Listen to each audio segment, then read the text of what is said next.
What is up, fanboys and fangirls? Welcome back to another episode of TV Talk. We're into Falcon and the Winter Soldier, episode 2. Full spoilers, by the way, so go watch the episode if you haven't already.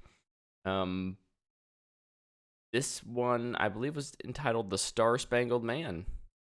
Mm-hmm. Not with a plan, but with a plan. Oh, somebody Kind of has a plan. Someone has a plan. Yeah, there's a plan somewhere out there. Whose we don't know yet.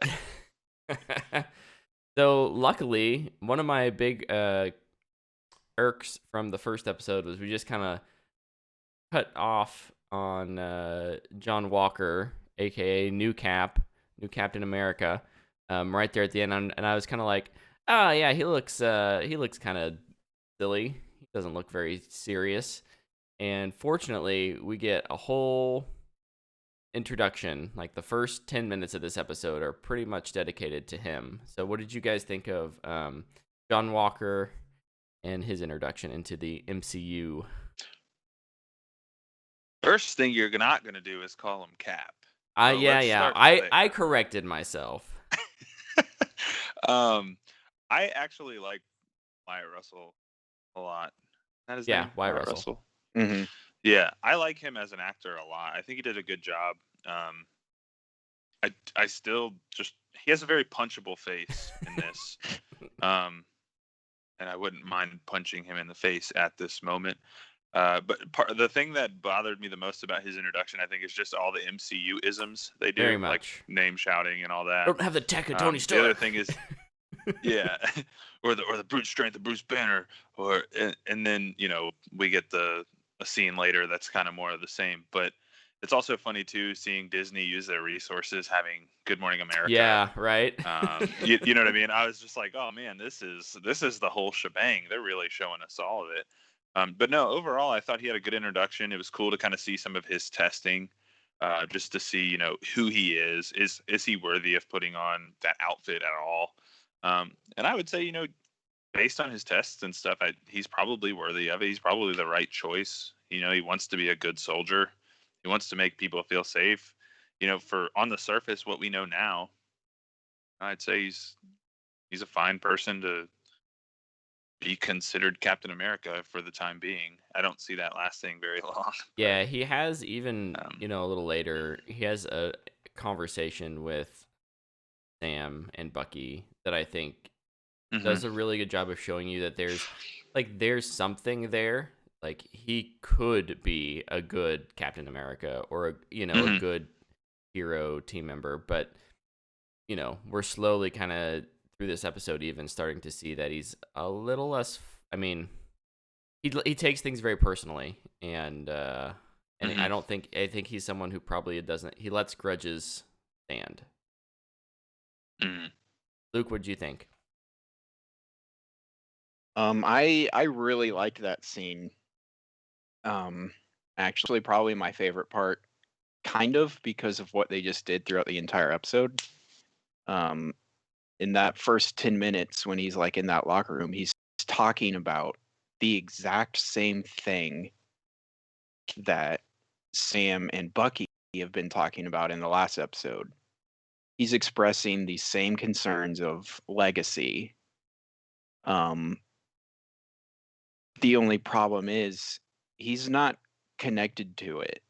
He's like an outside legacy that like we as people do all the time. We see one thing and we immediately apply it to something that's similar, and we expect it to be exactly the same.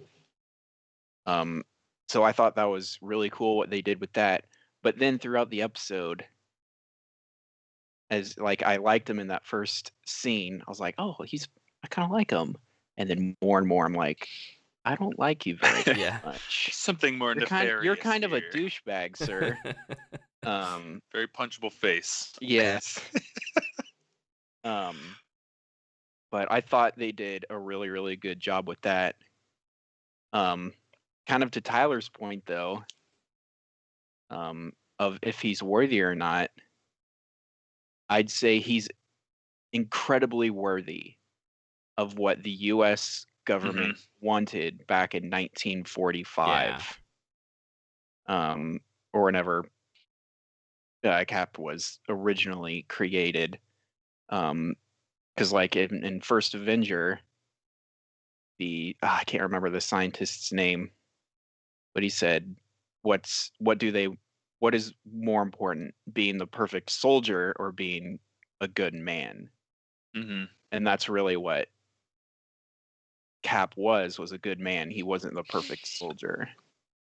And this guy is the perfect soldier. And But maybe not a good man. yeah, that's going to come back to bite a lot of people. Mm. We also get so before we even talk about like our main two characters, we get a much closer look at the Flag Smashers. Yeah. Harley is kind of the head of that as of right now, and if I did like her introduction with it being like her and Bucky in the back of the car or back of the truck, and are you okay? I found the hostage, and she just like beats him out, like just and he's just flying into the truck behind him. What do you think about them and just having all of a sudden a bunch of new super soldiers in the MCU? I like the idea of more super soldiers existing. I don't really understand their stance. Um, we saw what it was like to be the important group or whatever. Okay, but we didn't. So, like, what happened? What did I miss? Am I missing? Like, this is a serious question because their motivation to me seems really dumb. And So honestly, I don't really care about them at all, other than they're just people for us to punch. yeah, I kind of would agree to a certain extent. Like I feel like they're being set up as a secondary antagonist. They're just a Just people to means. punch. They're just a means to get Zemo involved. That said, I think their motivations and like a little, you know, flashback scene could help Hmm. them explain this more. But I think it's the idea that like after the blip happened, you know, everything was kind of in chaos for a while, but people really had to come together across nations, across it's this idea of like one world, we're all in this together, one people. And so I like that idea, but I would agree, Tyler. I don't think it's been executed real well Yeah, in explanation. I just don't understand it. And like you said, maybe a flashback scene would really clear that up. But like when they start talking in the like the hideout place that family provides for them, I was just like, and of course, I may look back on this in 4 episodes and say, oh, that's fine. Yeah, I Hmm. like it. But like as it stands right now, I kind of hate it. I don't think it's good. It just doesn't make sense to me. But I do think you're onto something when you say like maybe this is just the way to get the super soldier thing started so Zemo can come around. Um, but yeah, sure, why not? Their masks look cool and their logo is awesome. All I can think of with their masks is in Lord of the Rings and the White Hand of Saruman on the Yeah. Uruk-hai faces. Like, I just feel like it's the same thing. It's just they painted it red. With a globe. Yeah, yeah. Oh, yeah. The globe is on the mask too. Yeah. Luke, So yeah, I don't know. I don't like it that's fine. right now. Yeah, yeah. And I get it. Luke. I don't hate it. I don't think it's great, but I think it's an interesting perspective. Because I mean, all these people that they lost everything, pretty much, Mm-hmm. like probably their family, and they came together. Everybody comes back, and now they're just being ignored. So they want to kind of reunite the world, and so I guess I can understand that they're kind of going about things in I mean, obviously a villainous way. Mm-hmm. Um, but I'm But fine with it. Honestly, I don't even really care about it because there's Zemo's coming back. You talk about that, but also Carly gets a text from somebody that's like, "You stole that stuff from me. I'm going to kill you."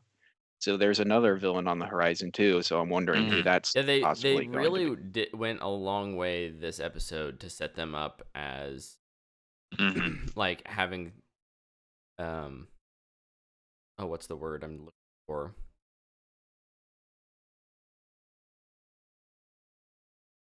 They're making us be empathetic with them or think that they're maybe not the big bad, right? Like, oh, well, like there's a reason, like, but we still don't know what they're going to do with the medicine, but they did steal it. We know that they're certainly don't care about a certain 50% of the population. um Yeah. Yeah. so like they are Yeah. obviously still villainous. Sympathetic is the word I was trying to think of earlier. There you So go. I feel like they're trying to make them more sympathetic, which I'm fine with. I enjoy villains who I can, you know, at least understand their perspective, and I think the best villains are the ones that have the same goal as the hero, but are doing it Go the about it wrong the wrong way. way. And Yeah. Mhm. this obviously probably isn't the case with them. They care about people, but they're only caring about some people. Yeah. And I don't Which makes hate them it, no different Luke. than I any just really government don't which like they're it. trying to overthrow. So, And then the coming together thing, like they're still together. mm-hmm. So I just don't understand their motive yet. And I think once I do, maybe I'll come around. But as for right now, it's just a little Yeah. underdeveloped. It'll make sense in the Like end. much of the MCU these days, there are a lot of threads that they are weaving together. Yeah. So, Yeah. we'll see. In 2 or 3 episodes, we may be flipped on that. I totally agree. But let's talk about our titular heroes, Sam, Yay, finally. Sam and Bucky. What do you guys think about their relationship coming into this one? I love their relationship. I was laughing so much, man. I was cracking up from the minute they see each other to the soul searching moment, like Yes. all of it. Their banter is great. Those two together are Yeah, hilarious. they have really good Mhm. chemistry. They do. I'm really disappointed this is only 6 episodes because this could be a comedy series Yeah. to me. I could watch this forever. Mhm. They're so funny. And I think one of the cool things too is we kind of see how they work together and we'll see how that progresses. Mhm. Um, it's really interesting. It's to me, this is kind of uh, Civil War point 1.5. Mm. Like these two are kind of at odds, overall. We have two very different thoughts on the legacy of Captain America. Like Luke was mentioning earlier, legacy is obviously the theme of the season, I think. And it's interesting to see how those two ideologies will come together in the end. Mhm. And I think, the internal struggle that Bucky has is a little bit more compelling in that, maybe Steve was wrong about me. Yeah. Yeah. And I think that's a big question going forward that will propel that character. Mm. And I like that line when he said that, I was like, oh, I was not prepared for that kind of Yeah, I emotional wasn't ready. I string wasn't there, ready for but that deep cut, man. Oh. Mhm. man, like I gotta go to a hockey game in 5 minutes. My heart can't handle this right now. Like I was like, man, like this is gonna be his arc is gonna be really good. And this episode really did a good job of setting that up. Mhm. Yep. Yep. Yeah, I agree everything with Tyler just said. Sorry, I I didn't love mean how to they steal it can all. flip from the kind of soft moments that they have, but they're still kind of at odds. But then they have like the moments with the staring contest or the extremely close, uncomfortable sitting that are just so funny. So I'm excited for a lot more of that. I'm really hoping that I mean, obviously we will, but I'm get to see more of them fighting together, like Hmm. together against someone else. But Mhm. I definitely felt like the fight scene was really really good this week. But I'm kind of hoping the arc here has them doing more things cooperatively rather than being so separated in the fight. I think their fighting styles you could just do some really cool choreography with that Hmm. to make those really cool set pieces. Yep. But I did think the fight on the trucks was really well done. Yep. It reminded me of the Matrix 2, Mm, the freeway fight. mhm, I was getting those vibes. yeah, yeah, and it was I was interesting. wondering where you were going with Yeah. that, but yeah. It was also Next, it was also interesting having the have Captain America, and what's his Battlestar. Hoskins. Battlestar Hoskins Hoskins. Battlestar That was really cool to hear Battlestar jump in as well. Yeah. So I was not expecting that. Also, screw that guy. Sorry. There's only room for one sidekick here. Yep. Wingman. Oof. Yeah, that was That was that was the also, line that I think got all of us, including it's Sam. always Obviously. that last line. Yep. Good. But then after That was that, we get to go visit someone in Ohio. Isaiah Bradley. Isaiah They're Bradley.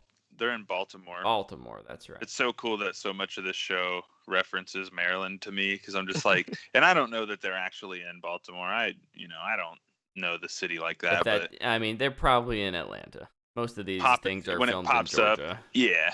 When it pops up, though, and it says Baltimore, Maryland, and they use stock footage to do like a flyover, Yeah. I'm just like, oh man, I've been there. Yeah, it's the Leonardo DiCaprio meme every time. Like, hey, I recognize that. It's the FedEx Field in episode 1 moment for me.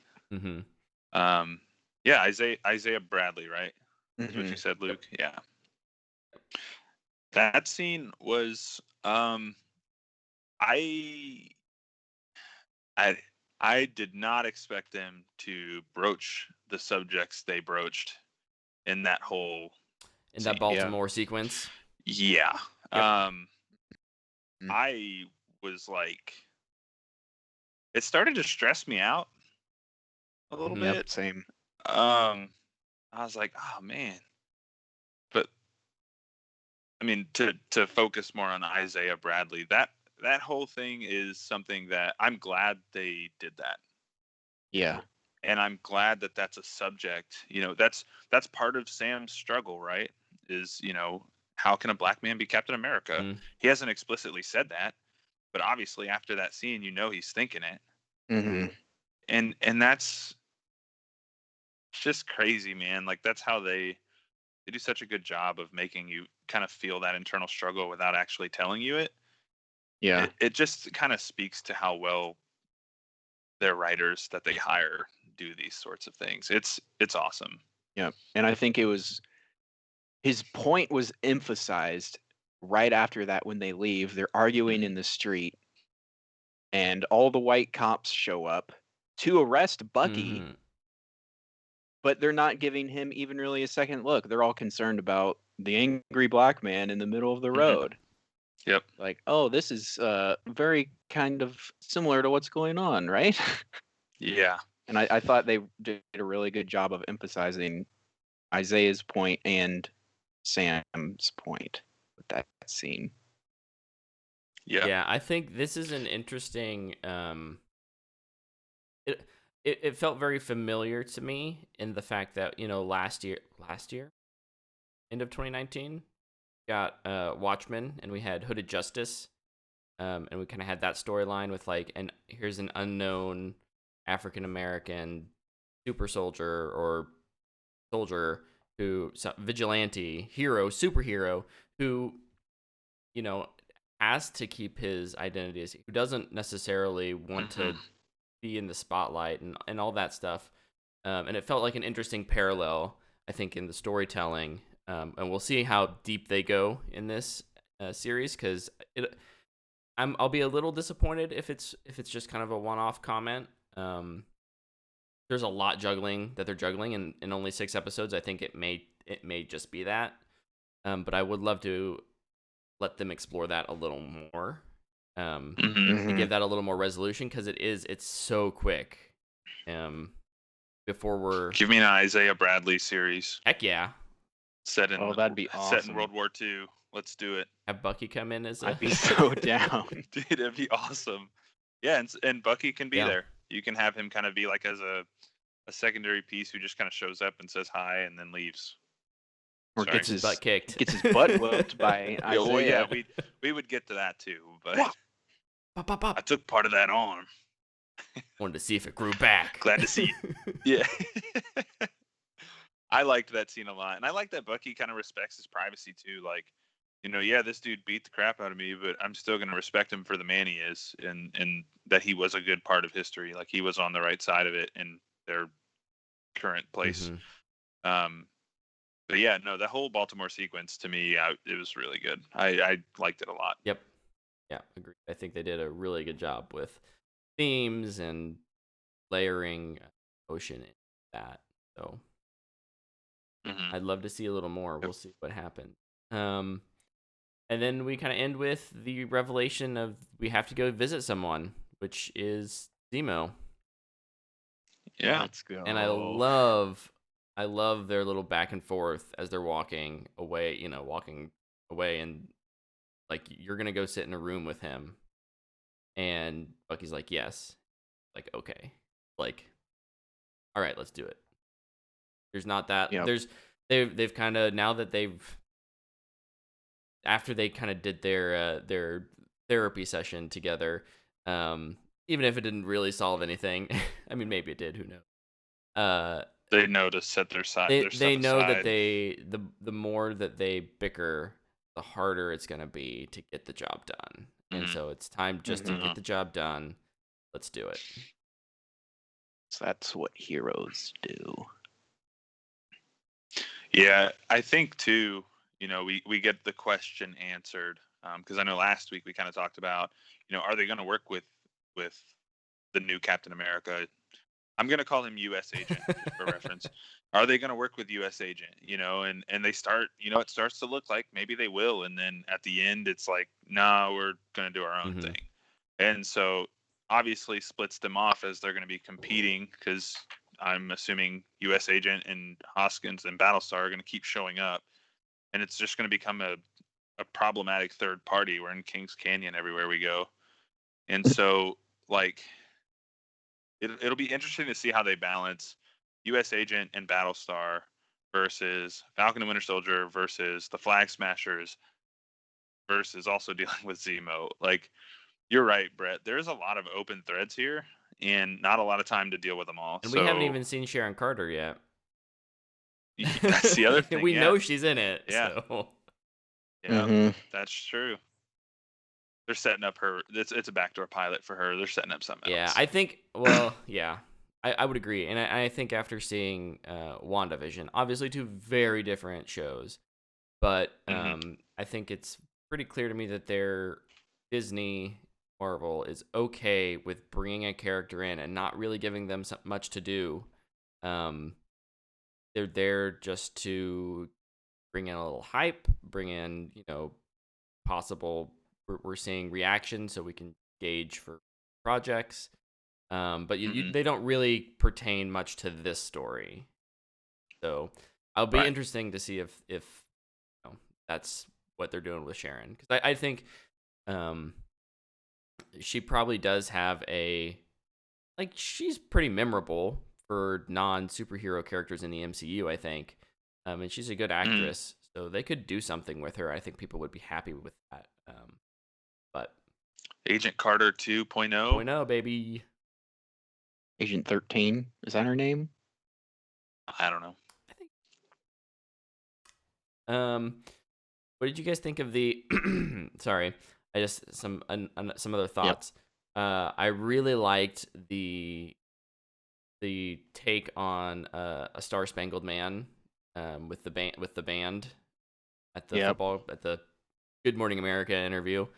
But that was like, it made me very suspicious of this Captain America. And I mean, obviously we know this is a U.S. agent, right? It's not what Cap ultimately stood for, which was the liberty and the goal of the protection of everyone. It has a very America first view of things. Yes.